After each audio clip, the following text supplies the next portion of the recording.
Welcome to the MHP Exchange podcast, where industry veterans Frank Rizzo and Eric Busadil generously share their wealth of knowledge in their new podcast dedicated to the manufactured housing space.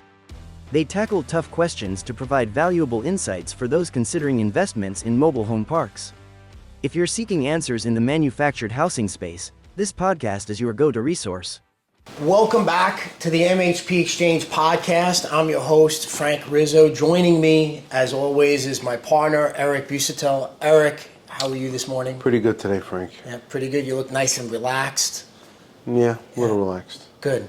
Eric is nice and relaxed, which means we're going to have a good show. We didn't even talk before the program because Eric doesn't even like us talking before the show starts because he thinks it's more natural. But we have a very special program today. We have a very special guest. Before we get there, the MHP Exchange podcast brought to you by the MHPExchange.com. That is your source for opportunity, news, education, and entertainment in the MHP space. So make sure you check out the MHPExchange.com. Eric, today we're joined literally in studio. We have him in town. We have Charles Castellano from Yale Capital Advisors. Charles is part of an award-winning team, brokerage, equity, debt placement in the MHP space. He's only been involved in over $250 million of MH transactions over the last few years. It's only $250 million, right, Charles? Only.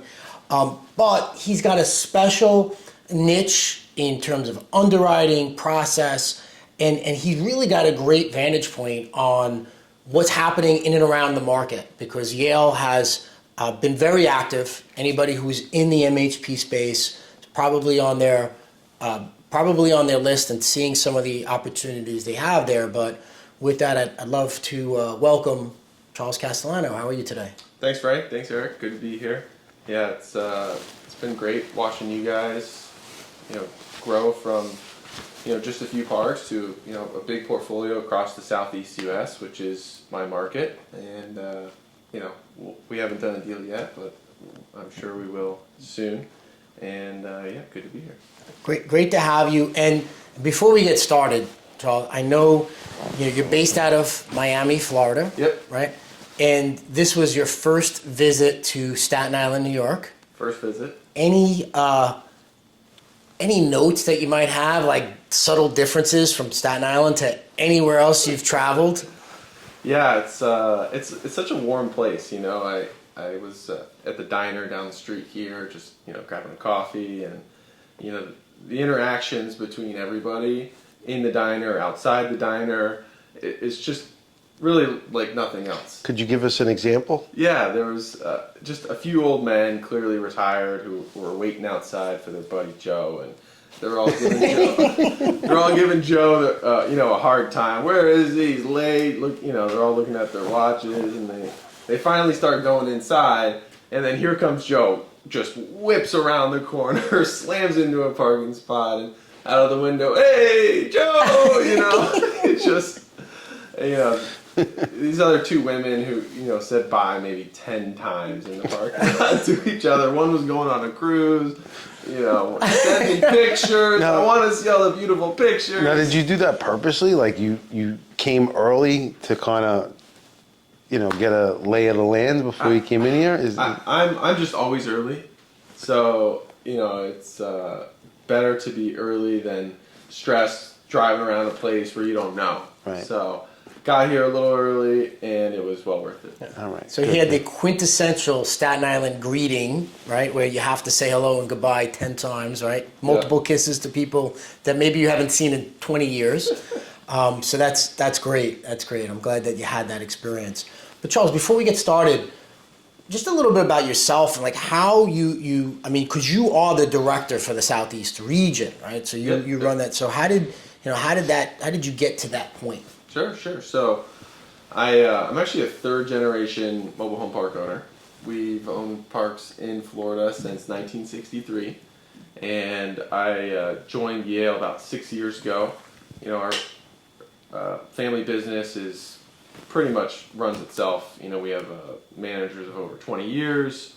My dad, my uncle, my brother, they're all in the operations of those assets. So I decided to go and learn from, Yale advisors and join that team to get another perspective and more experience on the rest of the country, because we're just in the, the Southeast. So, or we're just in Florida, and, that was a natural fit for me to join Yale in the Southeast. So, initially just joined as an underwriter. I was doing marketing. We were a small company back then, only 8 employees. So, a year in is really when I started, to expand our territory into the Southeast. And here we are, now 300 million in sales. Just, this year got up to 300 million. And Yale does obviously real estate transactions, and you do financing as well, right? You have like a financing leg of the company as well? Yeah, that's right. So we place, $300 to $400 million of debt per year for operators on refinances and acquisition loans. Okay. And on top of that, we 2 years ago we introduced Jake Levin, who is our equity capital markets director. So he pairs Wall Street money, private equity, family office money with high quality operators with mobile home park experience to either expand their portfolios and buy more properties with them, or recap their portfolios to give them more liquidity to go buy more properties. Awesome. Yeah.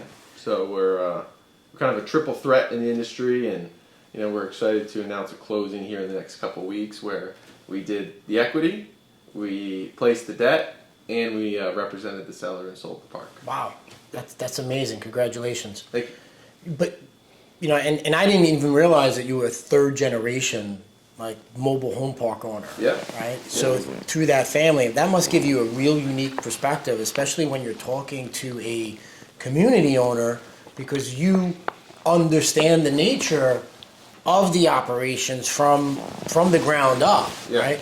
Yeah. And operations, is great.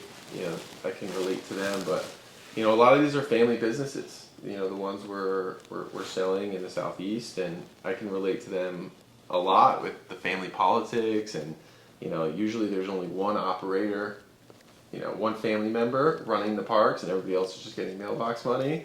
So I can relate to them with the family politics of why it's difficult to own a business with family and why it's important to sell it correctly. Why is it difficult to own a business with family? Well, there's always one part. In my experience, it's always difficult to run a family business because typically there's one partner or two partners that are doing more work than everybody Sure. else, and as the family grows, the number of owners grows. So maybe you go from 2 partners to the second generation, there's 5 partners. Now you have, 5 owners of the park, and then the third generation, there's, maybe 12 owners. So it just gets tricky, and that's when it's probably best to sell rather than fight over, what's left of the park. And I think we come across that many times where most of the acquisitions that we've done has probably been multi-generational with some of those same challenges that you have there, because with ownership that isn't connected to the property, right, then the question becomes, well, because you have that family relationship and tie, why should you be compensated more for being there, right? Like, or I'll do that work, and they don't do that work because they're 3 states away, and sometimes that family relationship gets blurred with the actual operation. So you have to have if you don't have a real structure, almost a corporate family structure in place, it can become very difficult around holiday times having those conversations. Absolutely. And there's so many the younger generation, there's just, out of those 5 or 10 people that some of them just don't want to do it, right? Absolutely. And they're there, they're doing it, they're making a living on it, and whether they know the business or not, a lot of them is just can't wait to get out. Yeah. But there's somebody who wants to stay in. But we've seen that, so many times. I mean that's, that's how these parks, go into disrepair. Is just that young generation gets their hands on it, and they just don't put the time and energy in it that their dad or grandfather put into it. Yeah, And that's where and the timing of selling a park is usually at that point when like the grandparents are just getting to the age where they realize, hey, if I don't sell this now, you know, it could potentially, you know, become a disaster for my family once I'm gone, right? And you see a lot of them make that decision to offload it before that. Yeah, and it's a lot easier to split up a check than it is to split up a park, Yes. right? As That's you well know, Great point. you know, That's a great point. there can be. I might have to use that line the next time I talk to him. Oh, right. Giving out the best lines over here. That's such a good point. Yeah, yeah. So when you look at that, and usually, you know, you're obviously experienced in it, but now you're looking at it from the brokerage side of it, right? Yeah. Was there something that in that brokerage side of it that you saw? I mean, because you know the operation point from your family. If your family has it for 3 generations and your uncle's involved, my guess is, and based on your, you know, how you present yourself, and that they run a pretty good operation, right? Yeah. But then when you started to see other operators from the brokerage perspective, was there anything that you looked at and you're like, why? Like why would you do it this way? Was there anything that was Yeah. like, what are the things that you see that happens there on the ground that you're like, well, this is really something that needs to be changed? Yeah. So, you know, to your point, Eric, it's shocking to see how some people run their parks. You know, just from an aesthetics point. I drive through probably 300 communities a year, and you know, one of the first shocks to me when I first started getting into the field and seeing how other people operated their parks was, you know, just the overall quality, rule enforcement. You know, at our parks, you know, if you don't spray the mildew off your siding, or if you have holes in your siding, your skirting, or you know, you don't mow your lawn. You know, we're mowing that lawn on the 6th day of the month, and we're sending you an invoice for it. We're getting our guy out there, we're pressure washing the side of the home, and we're sending you an invoice for it. So if you're not going to do it, we're going to do it for you to make sure our community looks up to our standard, right? So in driving through a lot of these communities that, you know, some of my clients own, or you know, other investors in the space, it was shocking to me how they didn't enforce the rules. And you know, what I learned is, one, if you don't have a culture of, you know, keeping up with your home, keeping up with your lawn, it's tough to start it up. So it just takes time, and it takes really good people. And for us, you know, we've been doing it since 1963. So yes, we have those processes, and you know, if it just takes time. Well, I think that your family probably put those processes in place a long time, right? Right. As time went on and as they grew their business out. And that's what created the culture, right? And then what happens down the path when, you know, the next generation takes over it, or, you know, someone new steps in to manage it, they don't see that, right? And they don't realize, and then as new people come in, the culture starts to change. Right. And, you know, and you know, especially for new operators, right? How do you do that if you're an operator, if you're a non-operating operator? Like, there's a lot of groups and people that I speak to that have either entered the space or want to enter the space, and They overlook culture. they don't realize all those little things that if you're not on top of, and it's so hard to. First of all, it's hard to get that culture going from a distance. But as far as the steps to get that culture of the power washing, the lawn mowing, this handing out the invoices on the 6th day, you know, handing them a bill, collecting a bill, you have to have a team in place. It's not your typical property manager who does that kind of stuff and could knock on a door and have a conversation with a resident and explain to them why you have to mow your lawn. That's where I think there's some challenges, you know, in the space and keeping that culture going. Absolutely, that's a good point. Yeah, it's the lowest cost, highest impact improvement you can make in a lot of these communities is building that culture. And you're building a culture whether intentionally or not, right, by your actions. So to your point, I mean, you obviously, that's something that you notice right away when you're going in to a community because you have the experience of what a well-run community should look like. Right. Now you mentioned before of how the closed transactions, $300 million last year, $400 million of debt placement over the last 12 months.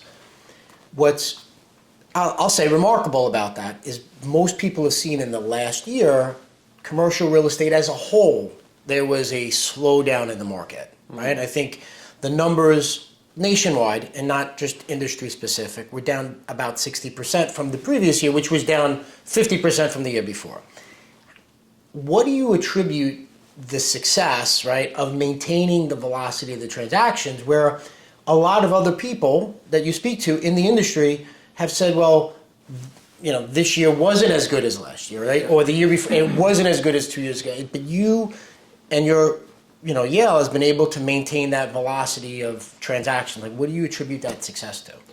Yeah, and let me just clarify. Last year wasn't $300 million. In my career, I've done $300 million of sales. But our debt team does $300 to $400 million a year in debt placement. Got it. So that might have been a little confusion there. But I did have a good year last year. Almost $60 million in sales last year. So those were just, you know, long-term relationships. You know, it's so important to visit with community owners regularly. You know, call them quarterly, see how they're doing, and you know, our approach to the business is, you know, we want to be your true advisor. So you know, if you need anything, whether it be, you know, a new insurance premium, you know, a new you know, contractor to do some work, you know, we're gonna know someone in your area, and that's our approach. Is I'm in charge of the Southeast. I should know the best, you know, insurance provider. I should know the best attorney. I should know the best contractors, so I can help that community owner improve their community. So when they do go to sell it, you know, 2 or 3 years down the road, they're going to think of us. So you're nurturing that relationship even prior to, hey, we're ready for sale. You're kind of working with them. Now you underwriting along the way. I mean, how does that? Yeah. So a lot of community owners, and we preach this, come to us 2 or 3 years before you're ready to sell. You know, and let's do a study on where you're at today, where you're going to be at in 2 years and 3 years, and we'll build out a 5-year pro forma. We'll work with you, and maybe you have vacant sites, or maybe you're below the market. Let's get you up to market. We'll do a study of the area. We do hundreds of rent studies a year for our clients, just to help them get up to market. And I would imagine for the, you know, the mom and pop owner, I mean, you're running into some challenges, I would imagine, in trying to prepare them to get a better number. Am I right? Am I wrong?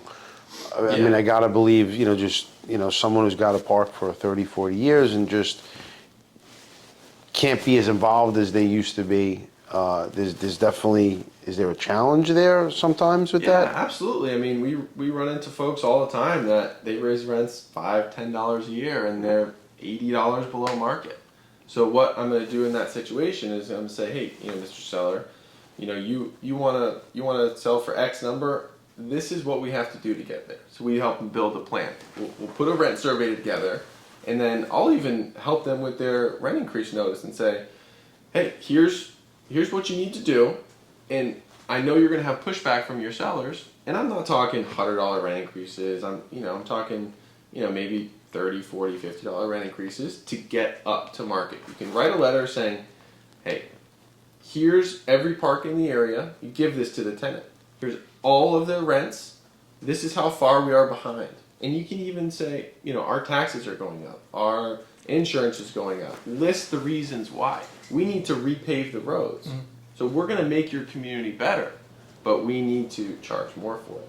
So by you know, helping them through that process, they're very thankful, and you know,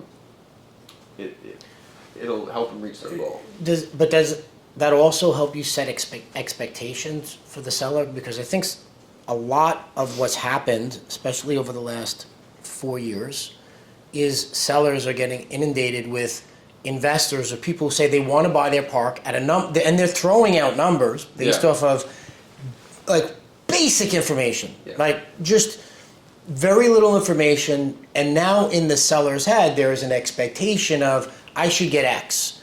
When the reality is, when you go through that process, the community is not worth X because of, like you said, whether it's the rent, whether it's the deferred maintenance, the capital improvements that need to be done, whether it's, the delinquencies that you might have.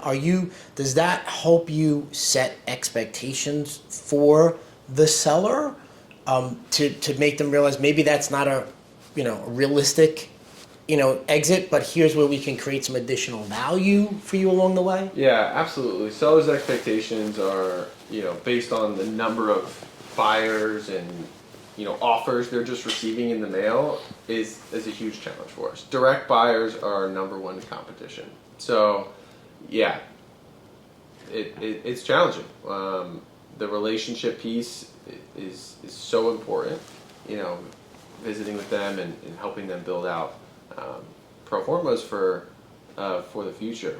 And what we do about that, maybe with a client we are just new, just met maybe 6 months ago, 3 months ago. It's tough. It's tough. There's a lot of buyers out there, and the only thing we can point to is our success rate on our fully marketed deals.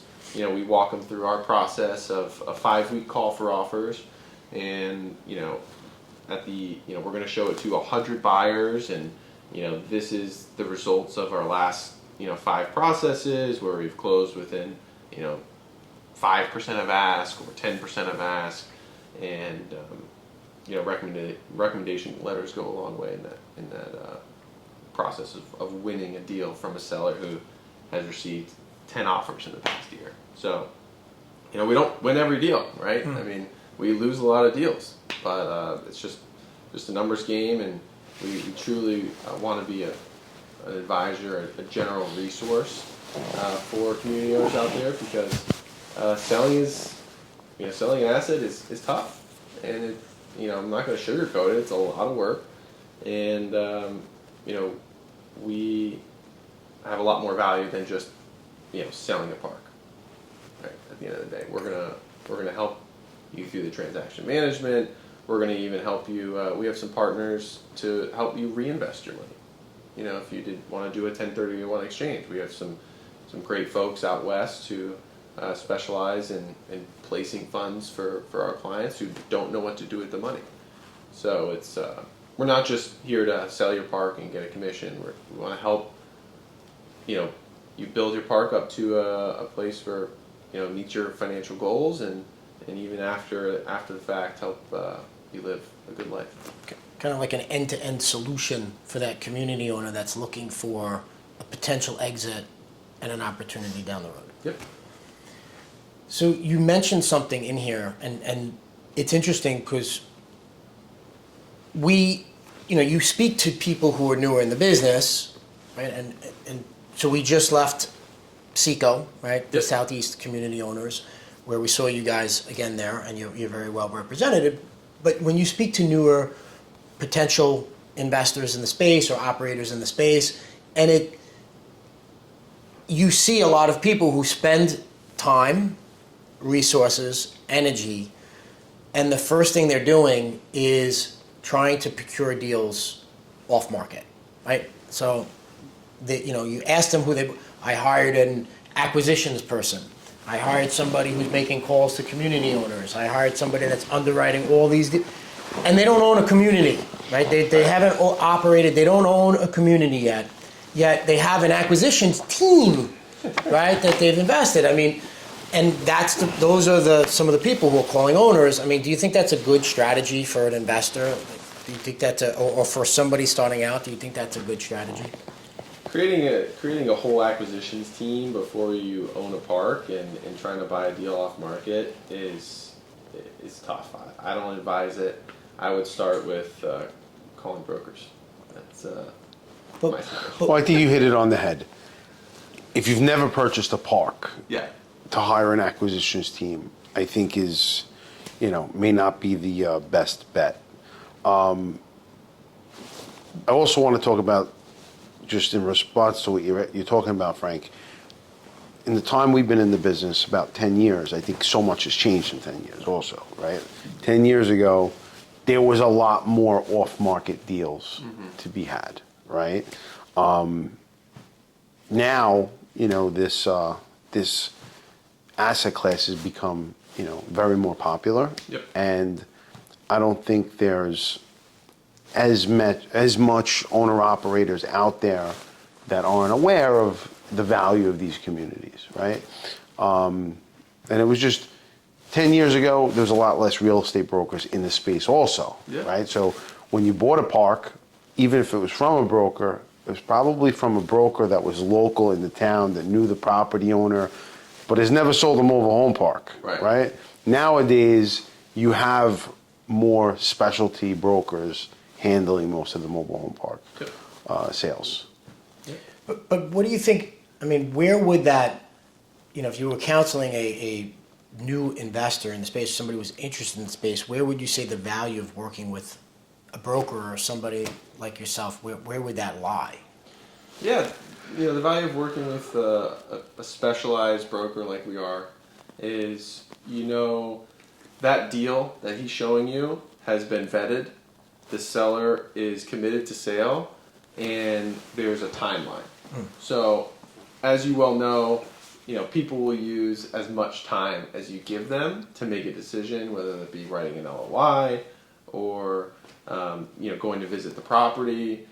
So when you're working with a specialized broker, there's a lot of we already answered all the questions. Sure. Right? So there's a lot of nuances to the mobile home park business. Is it a park-owned home? Is it a lease option purchase? Is it just a normal tenant-owned home with lot rent? And, what are the utility systems, right? There are not many asset classes out there with lagoons or wastewater treatment plants. So I don't think I've ever seen a, multifamily building with a lagoon system. I think you're right. Right. So if you're new to the space, there is a lot of nuances, and working with a broker is just gonna, improve your chance of success. Plus, like you discussed, I mean, and I'm not just talking about for you, but if you're a good broker, right? And there are a few other than just you. Absolutely. There's a lot. When by the time you've listed a property, you have a relationship. It's never one call. Hey, I'm calling Eric. Eric, do you want to list your property today? And you say, oh my goodness, thank goodness Frank called today because I wanted to sell my property. It's a relationship that's developed over time, and I'm going to know more than you are about that property because ideally, by the time that goes to market, there's a 12-month, 24-month, maybe even a 36-month, and I'm sure in some cases longer relationship where you've got the backstory. Yeah. And one thing, one thing that we found success with, right, in finding off-market deals, because everyone says they want to find off-market deals, is we go into a community, especially if it's a new market. I have brokers as a resource where I can go in there with that. But then after we're in that market, we always make it our business to know the other community owners in town, right? Because it's a lot easier conversation to have with a community owner. Now, I'm not looking to buy your property. Hey, I'm here, right? I'm vested in the community. Here's what we're doing. Let's just collaborate if there's something we can do together. Now I'm building my own relationship without the defense of, hey, I'm trying to buy your park, right? Right. And we found multiple opportunities that way because the community owner came back to us when they wanted to sell, right? And that's a little bit of a longer game, but that's kind of utilizing both, that's utilizing both aspects of it. So I think sometimes, investors get hung up on, I need to find an off-market deal. And that's a good point. It's a lot different getting an off-market deal when you already own versus in the community, in the city, than just, at a 50th floor of an office building in Midtown Manhattan trying to buy, a deal in Huntsville, Alabama, or Knoxville, Tennessee. Sure. Right? It's a lot different than if you're already there.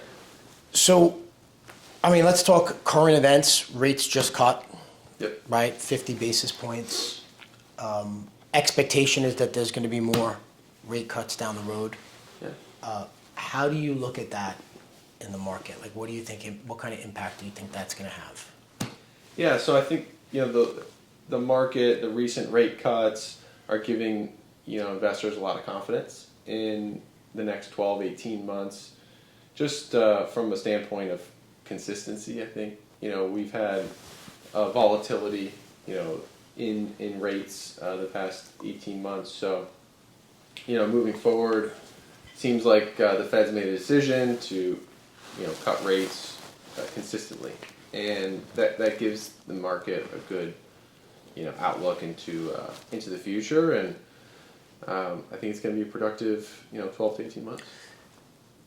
And this was where I think MH was maybe a little different than some other asset classes. We didn't really see much of a price improvement from the buy side, right, over the last 12 to 24 months. I think the expectation was that you were going to see more of a price improvement. Yeah. It might have plateaued. I mean, because the price of some of these parks really accelerated in 2021, 22, Yeah. right? But do you think that we're back off to the races and prices of parks are going to start seeing double-digit growth again? Do you think that the price appreciation has basically happened? I mean, how do you see that? Yeah, it was interesting because the height I think was 2021, 2022, and you're right, prices plateaued there, and we're starting to see deals happen at those numbers today.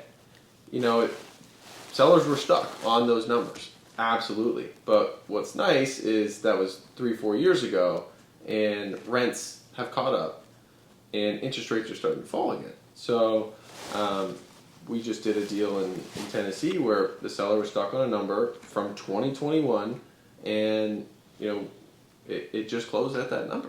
So over the next year or so, I mean, we're going to continue to see rent growth. Inflation's coming down, which is nice, and with that, I think single-family housing prices are going to continue to rise, create a higher gap, a bigger gap in from affordable housing to single-family, and we're going to see more and more people coming into the affordable housing space. That was what the question I was going to ask. Have you seen? Are you seeing a constant flow of new entrants into the space? Yeah. And what kind of properties are they going for? Are they going for, your value add? Are they going for more stabilized properties?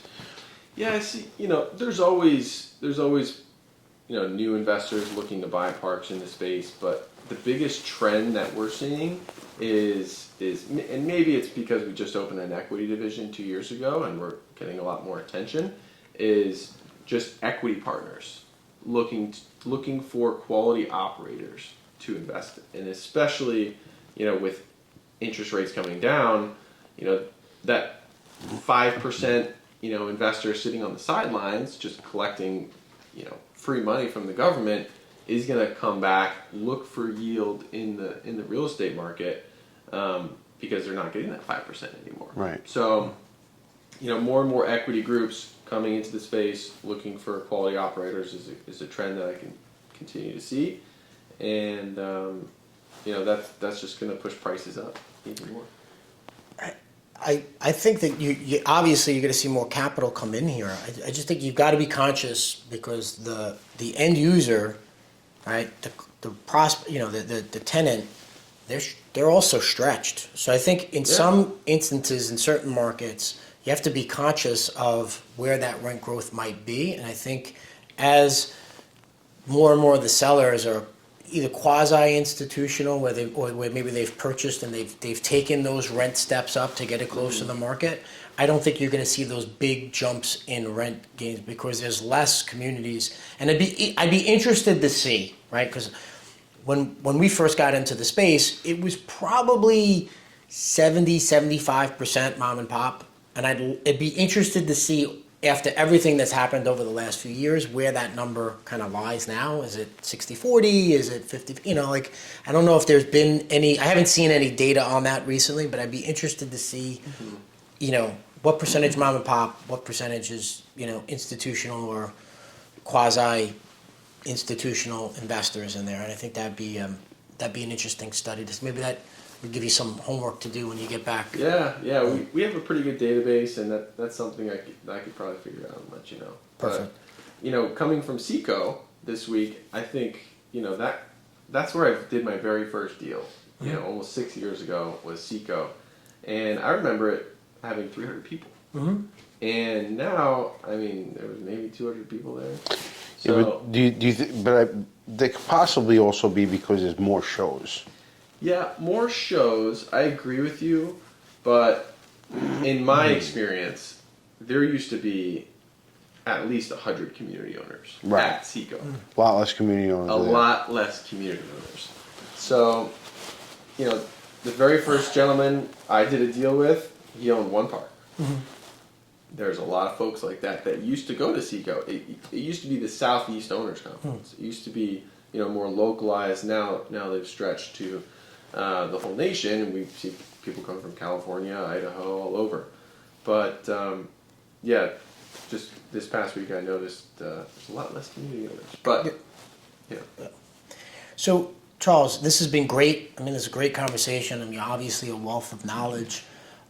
If somebody wanted to reach out to you, find out more information in terms of, you know, their park or getting into the business, where would they contact you? What would be the best way to reach you? Sure, yeah.